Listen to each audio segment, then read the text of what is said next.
எப்பவும் இட்லி தோசைக்கு சட்னி சாம்பார்னு சாப்பிட்டு போர் அடிச்சிச்சுன்னா ஒரு வாட்டி இந்த கும்பகோணம் கடப்பா வேணா ட்ரை பண்ணி பாருங்க. டேஸ்ட் அட்டகாசமா இருக்கும். இந்த கடப்பாக்கு 2 இட்லி சாப்பிட்றவங்க கூட 2 இட்லி வச்சு சாப்பிடுவாங்க. அந்த அளவுக்கு அல்டிமேட் டேஸ்ட்ல இருக்கும். குக்கர்ல 1/2 கப் பாசிப்பருப்பு, 2 உருளைக்கிழங்கு கழுவிட்டு சேர்த்துக்கோங்க. இதோடவே 1/2 ஸ்பூன் மஞ்சத்தூள், 1 கப் தண்ணி சேர்த்து 4 விசில் வச்சு எடுத்துக்கோங்க. இப்போ ஒரு கரண்டி வச்சு லைட்டா இது மசிச்சு விட்டுக்கலாம். இந்த மாதிரி இருக்கணும். ஒரு மிக்சர் ஜார்ல ஒரு பத்து தேங்காவை நல்லா பொடியா கட் பண்ணிட்டு சேர்த்துக்கோங்க. 2 ஸ்பூன் பொட்டுக்கடலை சேர்த்துக்கலாம். 1 ஸ்பூன் சோம்பு சேர்த்துக்கோங்க. 1 ஸ்பூன் கசகசா, 2 பச்சை மிளகாய் சேர்த்துக்கலாம். கொஞ்சமா தண்ணி சேர்த்து இதை நல்லா நைஸா அரைச்சு எடுத்துக்கோங்க. இந்த மாதிரி இருக்கணும். கடாயில 2 ஸ்பூன் எண்ணெய், பட்டை, கிராம்பு, பிரிஞ்சி இலை எல்லாமே சேர்த்துக்கலாம். 2 மீடியம் சைஸ் வெங்காயம் சேர்த்துக்கோங்க. ஒரு கொத்து கருவேப்பிலை சேர்த்து வெங்காயத்தை நல்லா வதக்கிக்கலாம்.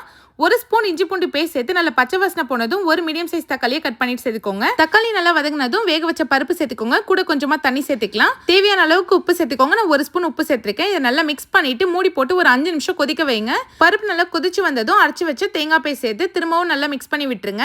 லாஸ்டா கொஞ்சமா கொத்தமல்லி தழை போட்டுட்டு ஒரு 5 நிமிஷம் மட்டும் நல்லா கொதிக்க வச்சுட்டு சர்வ் பண்ணீங்கன்னா அட்டகாசமான கடப்பா ரெடி. இது சுட சுட இட்லி இல்லை மொறு மொறுன்னு தோசையோட வச்சு சர்வ் பண்ணி பாருங்க. அல்டிமேட் டேஸ்ட்ல இருக்கும். ட்ரை பண்ணிட்டு எப்படி இருந்துச்சுன்னு கமெண்ட் பண்ணுங்க.